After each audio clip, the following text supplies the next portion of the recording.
What up, folks? It's your man Angie on Double G, and I am back. I know you've been waiting for me to drop. I know you've been waiting for me to drop a new one. There's been a lot going on. The hip hop beef with Drake versus Kendrick. Unbelievable, right? Stick around later. I got some exclusive footage from the Ken and Friends concert the other day. Make sure you hit a like right now. Go ahead. I'm gonna give you a chance to hit the like button, and go ahead and subscribe if you like videos like this, so you can share them with your folks. We're gonna hop right into this one. This one is gonna be a bar for bar breakdown of Drake's songs, which is gonna start off. I'm gonna go towards the end because you probably already heard so many other videos about the breakdown of the beat, but I'm gonna start with Family Matters, and I'm gonna show you how he lost this battle by using his own lyrics. Yes, sir. So it's been such a long awaited battle with this Drake versus Kendrick, pretty much 10 years in the making. Everyone's seen how it's gone down, and whether you stand on Team Drake's side or Team Kendrick's side, if you're honest with yourself, you can admit who lost the battle. So we're gonna hop right into this, and I'm gonna start off with Family Matters. I'm gonna go ahead and listen to it and go bar for bar with you and break it down and show you how it's either not making sense or it doesn't hold up now that we're about, a month and a half removed from the battle. So yeah, let's get to it. First off, his mom comes in the beginning of Family Matters, and she's saying, maybe in this song you shouldn't start off by saying, and that's kind of a callback to Kendrick's last track where he was saying in Euphoria that he didn't like the way Drake said the word nigga, and it doesn't seem natural. If you see some clips of Drake, I'll probably click it right now, y'all. I just didn't, it wasn't that I wasn't cool, it was that the kids that were cool, I wasn't on their wavelength, which made me sort of being Jewish, so I was like kind of connected to the kids, but like sort of distant. And when kids are young, they don't necessarily comprehend everything. Right. So it can get a little cruel and a little mean. Pushed by your mom? Not like, not like Orthodox Jew. I mean, we celebrated every holiday, and I actually had a bar mitzvah. Mm-hmm. But yeah, I mean, I was raised in a Jewish household, I would say. They're much better, so it was fun. Do you have like your words up there that like kind of funky and weird? The guys at our school, instead of addressing people like a group, like saying like, what are you guys doing? Say man's like you. It's really weird. Yeah, so man's like you are going to that, and then this means like a group. Crew. It's not, it's really ignorant. So when you hear me speaking a Jamaican accent, just go with it. I am the island. You see, he's not really that dude. He doesn't really come from the culture like that. Anyway, let's hop back into the song. He starts off, he comes in and he says nigga right there at the top. That's his first word after his mother introduces him. She says, maybe in this song you shouldn't start off by saying it, and Drake says nigga. He said, I said it and I know you mad. I emptied the clip over friendlier jabs. You mentioned my seed, now deal with his dad. I gotta go bad. Now hold on, man. Alright, he's saying that he's fired his clip, or he's gone off, or he's rapped against people or gone off or attacked people for even smaller things. So this is nothing to him. He says that you mentioned my child, so now Kendrick, you have to deal with his dad, Big Drizzy, BDL Drizzy. And then he says, I gotta go bad. I don't know. That part right there is kind of a waste. It sounds like he's gotta go take a piss or something. I don't know. It's kind of corny. Anyway, then the beat kicks in. The beat is hard as fuck, yo. I cannot lie. This first part of the Family Matters beat, we first heard it at the end of Push Ups, which is Drake's first initial diss to Kendrick after Like That. But yo, this one, the beat's hard. It's like this trap beat. It's got this cool piano in the background. When I first heard the beat at the end of the other track, I was like, yo, I wish Push Ups was on this track. But then when this song came out, and it starts off with his mom, I'm like, yo, you really don't understand what we're saying when we're saying that you're not black, or you shouldn't say nigga. It's not that you aren't physically black or biologically black, bro. It's the fact that you're not in tap with the culture because you didn't grow up in this culture. You're not American, for one, and you don't understand the culture of the slums, the hood. I was born in Compton, so don't even try me. Yo, anyway, we're gonna hop right back into it. It goes drop, drop, drop, drop, drop. It's funny how it ended up being stop, stop, stop. Then he goes into it. He's saying drop, drop, drop. And then he says he's trying to keep it PG, which is a double meaning.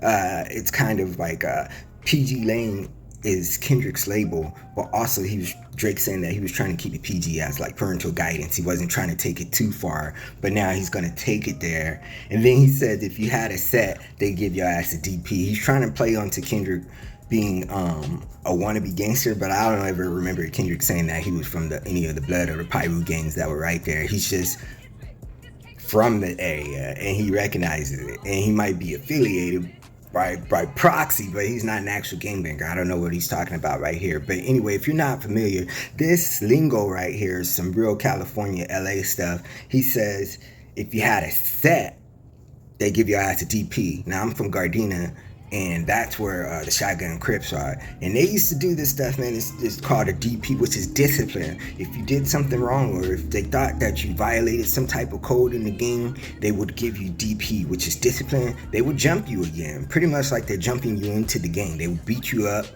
and pretty much teach you a lesson. I used to see it happen all the time in the back because I lived right there by Raleigh Park. Rest in peace to my Aunt Pat. Anyway, so this right here is another example of Drake trying to show that he's tapping into the LA culture. And it's like, bro, here you are going again, acting like you hard and that as if you're a gangster. Like, leave that alone. Like, don't try to call Kendrick out for being a wannabe gangster when you're acting like a wannabe gangster, mobster, mafia dude. Anyway, let's go ahead and continue with these lyrics. He says, you know who really bangs the set? My nigga YG. Now that is so ironic because, if you saw the concert, I was there. If you saw the concert, you know that YG was actually there to support Kendrick. So this bar right here did not age well. It's barely a month old and some change, and look at it, it already doesn't stand. But I will give him this next one where he says, my nigga Chuck T. He's referring to The Game, who also calls himself Chuck Taylor. But The Game, in this whole beef, he's been kind of wishy-washy. Even though he dropped a video earlier this week trying to explain himself, he still seems kind of wishy-washy and doing some lame stuff. It's kind of disappointing, and it kind of sucks that he wasn't at the concert to represent. Anyway, let's go ahead and get right along. So it says that Chris Brown is a gangster, pretty much saying, Kendrick, you're not a real gangster, so stop acting like it. He then goes on to drop a line about J. Cole, saying hey, Cole's losing sleep over this whole beat. That ain't me. And he's like, that's kind of a jab at Cole. If I was Cole, I would have said something back to Drake's bitch ass. But anyway, Ebony Prince on Twitter, aka X, actually leaked pictures of Drake's sleeping pills, so he's a liar. Anyway, he continues. He tries to say that Kendrick is going to have to show some paperwork to prove his claims that he said in Euphoria, the things that he was saying about Drake. And then he says the most disgusting line to me that shows that he has such a disconnected look and position when it comes to black culture. I get it, he's from Toronto, Canada, and the slave trade might have been a little bit different, but my great grandmother was a slave. What are you talking about? Trying to get Kendrick rapping like he's trying to get the slaves free. How can you say something like that as a black man? Nigga. Why wouldn't you want to be getting the slaves free? Like, what the fuck is wrong with that? I don't know. That was one of the worst lines, and it just kind of made me feel disgusted. And I was like, this is really a tale that shows that, like, you really are disconnected from black culture, where you feel like it's okay to make fun of slaves, somebody rapping about being revolutionary, and Kendrick don't even be rapping about getting slaves free. So it's kind of like, you're just pulling this out of your ass. So it's like, knock that point off, because that one don't even make sense. I know some people find that shit funny, but I didn't think it was funny. I don't think there's anything funny about being a slave. Anyway, he then goes on and called Kendrick a fake activist and that he's make-believe, pretty much saying that Kendrick isn't that dude. But I do remember when all that stuff was happening back in 2020, Kendrick was out there marching. I don't know if Drake did anything like that. If he did, maybe y'all could show me. I also know that, I lived in PJ Watch for a while when I was right before elementary. I know Kendrick goes back to that neighborhood when there's a TEE Christmas giveaway every single year. So, he does get back. I don't know what you're talking about with that, Drake. So that's another one of your lines that don't make sense, bruh. Here we go. I mean, the beat's banging. But then he starts going off about Whitney again, and it goes off. He tries to say some stuff about Kendrick's fiance wife, Whitney, about how she's biracial. And I don't even know what the point of him saying that is. It really doesn't make sense or doesn't even add anything to this thing. He just kind of like twisted around and has a little Whitney and Bobby thing that he's doing right there. He comes in with the on some Bobby shit. I know what Whitney really needs. Like, that's disrespectful as fuck, but I'm here for it. Go ahead. If you're gonna take it there, then take it there. Then he says all that puppy love. He's hating on their relationship. It sounds like he's hating on their relationship since they've been together since pretty much their late teens or whatever. Then he says that we could have left the kids out of this, don't blame me. But it was gonna come anyway because, you know, Drake has a history of things with kids. Y'all gonna have me getting carried away again. I get in trouble for shit like this. How old are you? Oh, that's sad.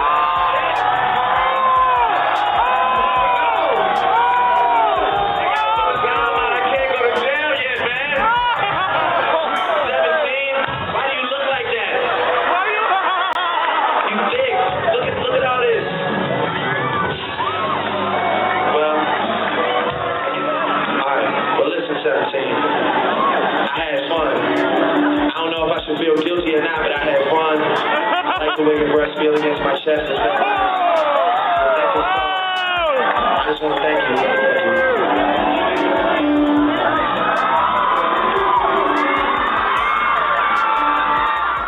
Then he calls Kendrick a dog, and he says that he knows that he's just pretending to be sweet. He's saying that his baby's mama's captions are always saying "save me" because Whitney's posted some things that are kind of cryptic, and you might not understand if you're not part of whatever the hell she's talking about. It's probably really not for you. She probably just needed to vent or get her shit off. But anyway, he's saying that he's accusing Kendrick of doing Whitney dirty, and Kendrick already admitted to cheating on Whitney and having some infidelity issues and relationship issues in his last album, if you actually listened to it and understood it.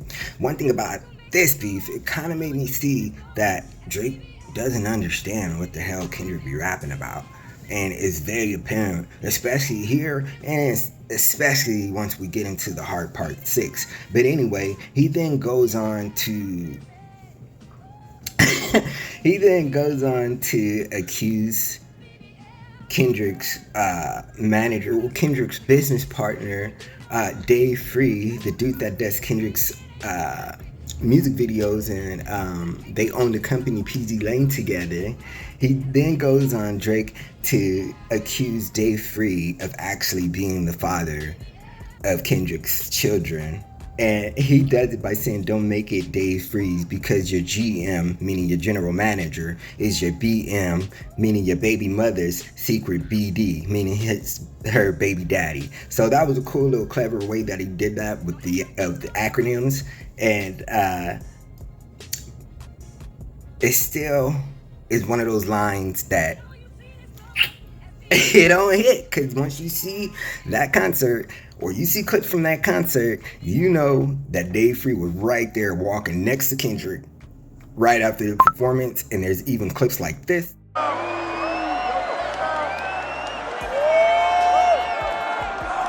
Whitney in the crowd, and if you look a little bit closer, you can see the children there too.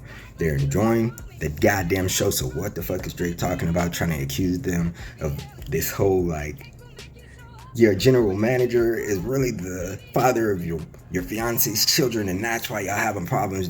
Drake was just pulling shit out of his ass, and people do that in battle rap, but when you actually tell the truth about somebody, it stings a bit more. And there's no escaping it. And once you go back and run these tracks back and you put them up bar for bar and you try to compare like what's true versus what's not true and what's just like some rap beef bullshit to get your opponent pissed off or just to sting, Family Matters and the Hard Part 6, they don't really hold up. Although they might have a good vibe to them, they sound good. Drake's flow is pretty impeccable. but the lines and the shit that he's talking about, it doesn't hold up. Right after that, he goes into this bullshit part. I don't know why he did this part. He starts referencing, acting like he's talking to Whitney directly, but he starts referencing one of the Sexy Red songs where they're talking about shake that ass for me, bitch, hand on your knees. So he's disrespecting Whitney right there. And on top of that, he's doing this whack ass sing-songy shit that he probably could have just left out of there, because it doesn't really add anything to it. And it's like, yo, that's part of some other bullshit song. Why are you bringing those bullshit lyrics up into this rap diss? Stay focused, my nigga. Keep going. And don't do it in a way where you're referencing some old bullshit ass track of yours, or somebody that you're affiliated with, like a whack ass Sexy Red, like a waste of like 4 bars. But anyway, he goes on, he says, well, not that kind of free, my nigga, they free. And it's kind of like stretches out the E to make it more catchy. And I get what he was doing there, but it's low-key corny, because it's like, yo, this shit don't even make sense, and you sound like a fucking idiot, low-key, doing that free. It's like, come on, dog. You sound stupid. And it's like, yo, bro, why are you trying to explain your line within the rap? It's like, just say the shit and let the fans unpack what the fuck it means. You don't have to try to explain what the shit is. It wasn't that deep from the beginning, bro. Like, you didn't have to explain it. Maybe the fans are slow. He said that the fans wasn't slow, but maybe he's being sarcastic when he said that.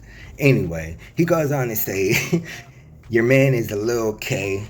We call that shit a mini Drake. That was a clever play on words right there. Saying your man is a Lil K, saying Kendrick is short. I'm about the same height as Kendrick, so short jokes, they don't bother me. I think it's funny, though, that he actually tried to keep going with this narrative about the short jokes, because it's like, it's kind of like when Nas called Jay-Z a big lip dude. It was funny, like maybe the first time you heard it. It sounds like a high school insult. What are you doing, the dozens in the 12th grade or some shit? It's kind of like, alright, my little sister could have said that to me or some shit. I do have a little sister. But anyway, he goes on and he says, he's trying to play on to Kendrick being short. He says, he always said, I overlooked them. I was staring straight, but these bars go over Kenny's head. Yeah, the bars go over Kenny's head because he's shorter than Drake. He says, no matter what I say, my rhymes are gonna go over his head. I'm like, this is some cheesy shit that a corny nigga's gonna find this funny. Anyway, he then says, I know you like to keep it short. I'm like, here you go, bro. Kind of like low-key trying to twist the explanation into it. So let me paraphrase. I knew it was smoke when Abel hit the serenade. Nigga said, Now that part made me fucking bust up when I heard that. I had to run it back. I love Abel, but that part was pretty funny. But here it is, another example of him getting off track and not actually talking about what it was. Man, this is just the first half of the track, and he got like 3 fucking sections to the song, so let's keep it going. So yeah, man, he pretty much has the same flow throughout this whole little section, and it kind of got repetitive after a while. Especially the second part, he is gunning for some other people like A$AP Rocky, Rick Ross. I'm probably not gonna go too much into that. I'm gonna just stick to the Kendrick part of it. But that beat is pretty hard. But after maybe about 50 seconds, I kind of get tired of it. Like the first time I heard it, I paused it probably about 3 times. It's just that small section, because I just kept like pausing it, like not paying attention. I was like, oh shit, I forgot I was listening to it. I have to go back. Anyway, that part, it's okay. I don't really care for it as much. Then he has a couple bars for Kendrick, but he's mostly going for Abel and A$AP Rocky and the rest of them, Rick Ross. And the song also, it came out with this music video where he crushes a van that kind of looks like the van from the Good Kid, Mad City album cover. I think he probably could have got the actual van replica, but I ain't gonna nitpick too much, right? With the whole van situation, he goes into some bars where he says, Good Kid, Mad City van will pop the latch and let the door slide. Tears running down my cheek. Laughing at you pussies dying, it's a war cry. I like that verbiage and I like that wordplay right there. I probably would have said some shit like that if I was like going into battle. I think this was probably like the best part of the diss to me. I don't know. What do you think? Hit the like. Hit the subscribe. Yeah, and the beat, like I said, it gets kind of repetitive after a while. I do like it, but I do wish it had some more alterations to it. It kind of sounds like a 007 type of beat, something you would have heard on GoldenEye in the background or something. I ain't too mad at it. It sounds like a sniper type of song, like he's about to take shots at somebody. But anyway, he had like some shots for Rihanna, and he says this part where he's like, K-Dot shit is only hitting hard when Baby Keem put his pen to it. Now, Baby Keem, if you're not familiar, is Kendrick Lamar's cousin, and they've been making music together for maybe like the last 5 to 6 years or so. Probably even before that. He had a lot of production and involvement within the Black Panther soundtrack, the original one from 2018. And then he also debuted with his album, Baby Keem. Anyway, Drake is trying to say that Kendrick's songs aren't tight unless Baby Keem writes them for him. And if you look at Baby Keem's songs and you find out about the reference tracks that actually leak, you'll see that Kendrick was actually the one writing and helping Baby Keem with the songs, not the other way around. So that's another point taken off. Drake, you're not making sense right here, and what you said isn't true. But yeah, in that second part, he doesn't really have too much to say about Kendrick since he's going at everybody else. But the third part is actually the best part of the song. It has this amazing beat with these cellos and violins and orchestra. And then Drake is sliding with his flow. It's just, once again, the lyrics just don't hold up. I'll give him that. Right? In the video, he's in the restaurant that Kendrick and them were talking. He's a new Ho King. He's a new Ho King. He's a new Ho King. Wah, wah, wah, wah, wah, wah, wah.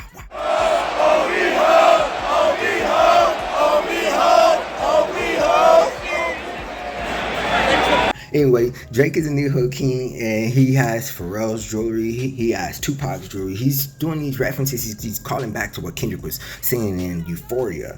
And I thought this was pretty cool that he was able to shoot the video and take these shots at him. And the beat is fire, like I said. But he opens it up. He says, hey, Kendrick just opened his mouth. Someone go hand him a Grammy right now. I love the flow right there. It's got some auto-tune on it and stuff. It sounds like he was trying to make the hit song again, like what he did with Back to Back. But like I said, these lyrics, after this whole battle has played out, the lyrics just don't hold up. It's kind of like, damn, I might as well just listen to the goddamn instrumental.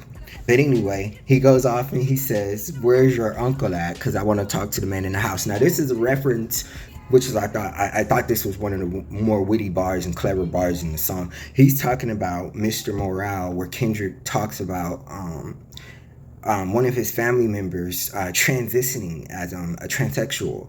And he's pretty much referencing it here, calling Kendrick's aunt, uncle, the man of the house. And I thought that part was kind of clever. It did make me chuckle, especially the Grammy part too. It kind of sounds like hate. It sounds like hate. It sounds like hate, like the Joe Budden podcast would say. That's hate right there. That's hate. Anyway, he says West Coast niggas do fades right now. I know Drake, he was hanging out. I don't know if he's hanging out with a lot of West Coast people now, except for Game.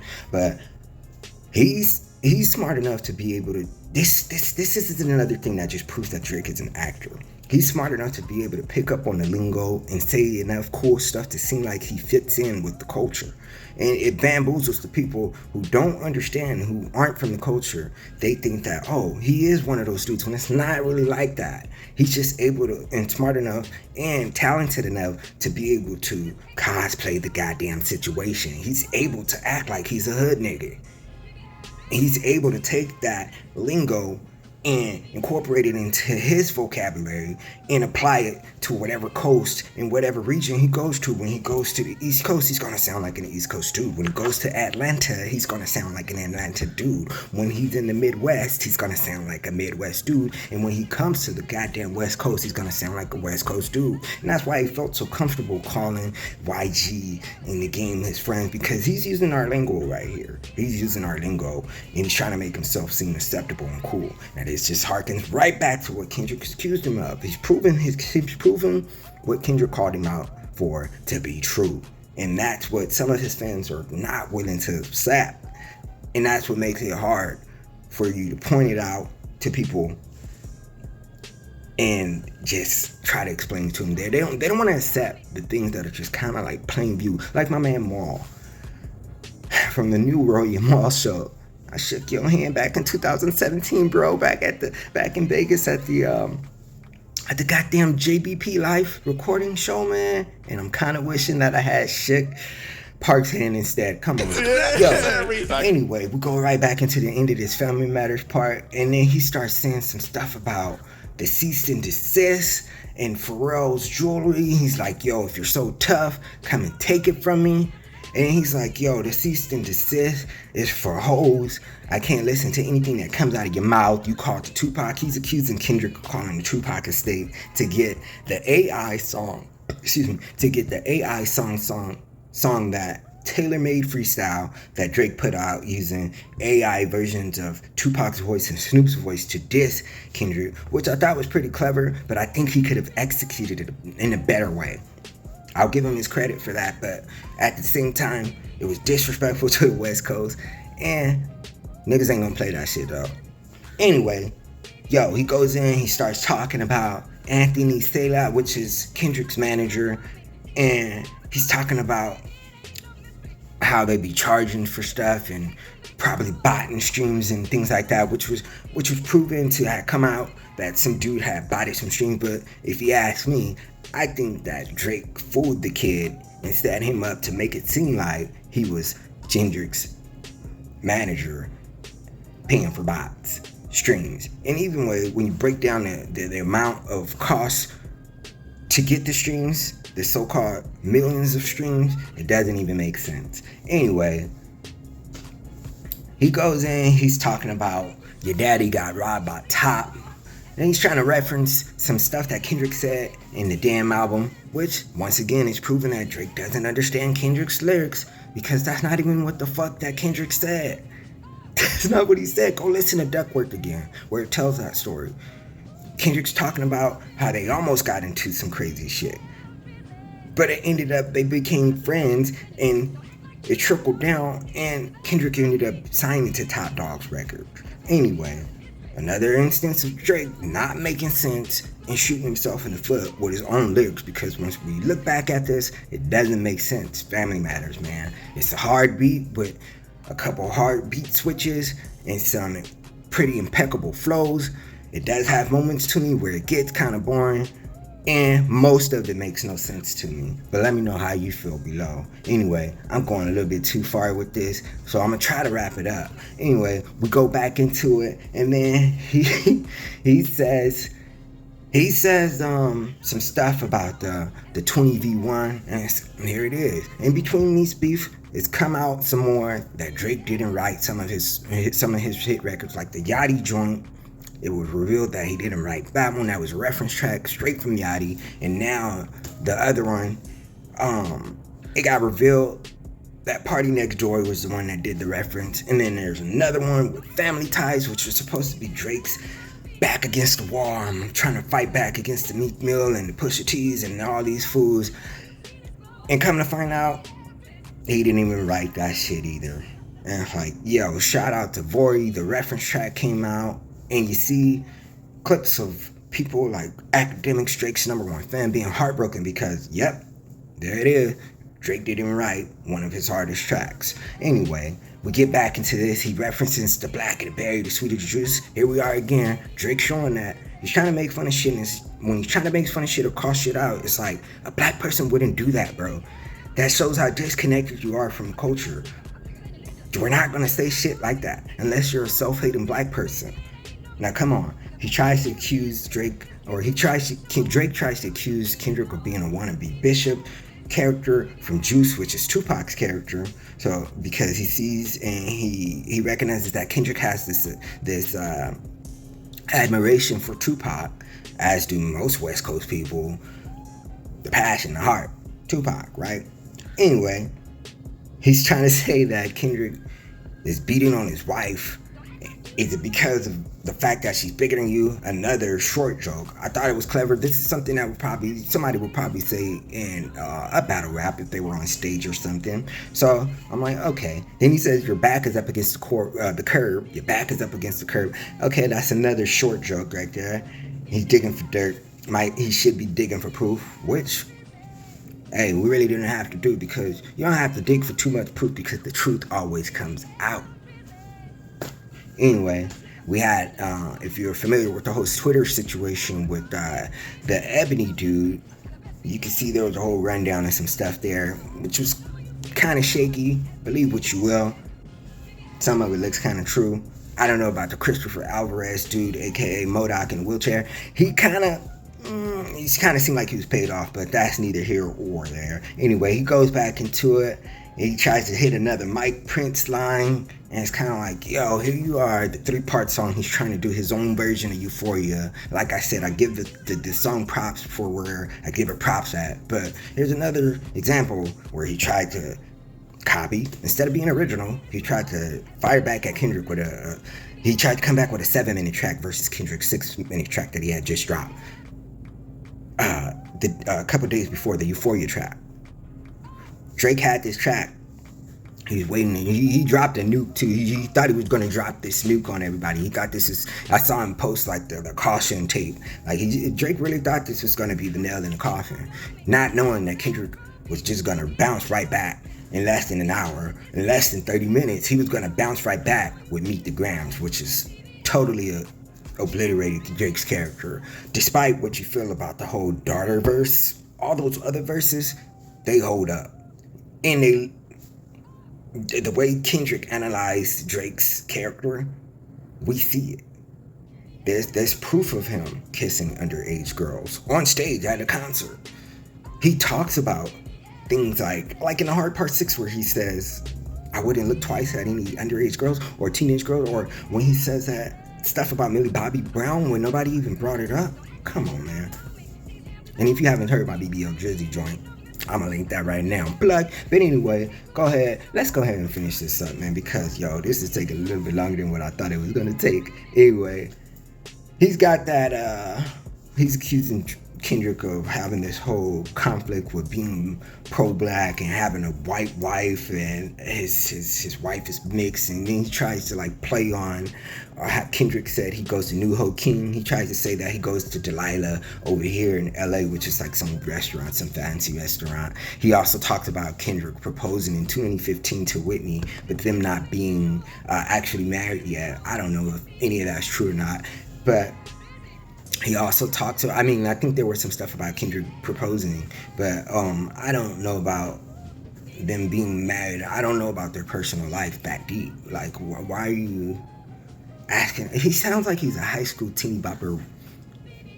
Like, like it sounds kind of girly, like, and like catty, the way he's rapping towards him. It doesn't sound like a mature man going at another mature man. He sounds like a catty high school girl attacking another grown man. He's like, why are you away from your girl? Why aren't you guys following each other on Instagram? And it's like, bro, why the fuck does that matter?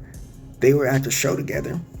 Anyway, man, this has gone on way too long. Family Matter, man, I hope you got something out of this. Drake, Family Matters, Kendrick versus Drake. I'm gonna drop some more videos. I'm gonna drop some clips from the show straight out of my phone, baby. And I'm gonna drop some more stuff. I got a brand new song coming out with my cousin for her birthday. Her name is Nia Shells. It's called Slimy. It's produced by my dude, Dope Sean. And that one comes out on June 25th. So y'all go ahead and check that out. Go ahead and check out the merch. I appreciate you sticking with me with this 30-minute video plus going through these Drake lyrics, going through his Family Matters joint. I appreciated this whole battle. I've been waiting for this too.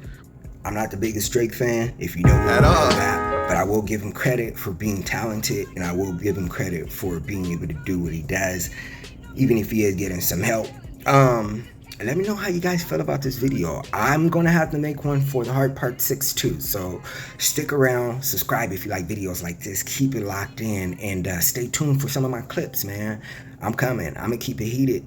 Oh yeah, I dropped another song too last week called New Heart with my folks, Smed, Light Skin, Tendo, and Almost 16. I'll probably link that below too in the link tree. You guys go check that out. I appreciate you sticking with me. It's your man Ngion, double G, ANGGEON.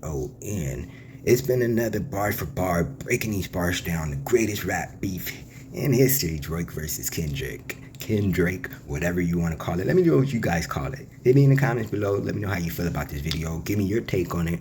And I'm going to catch you in the next one. I got to edit this shit and try to get it out by today. I'll see you later. Peace. How is that the case? My last banger make you achy little scrub bread. Old head, new head, that's the way you really wanna rave. It doesn't matter, that's a bad take.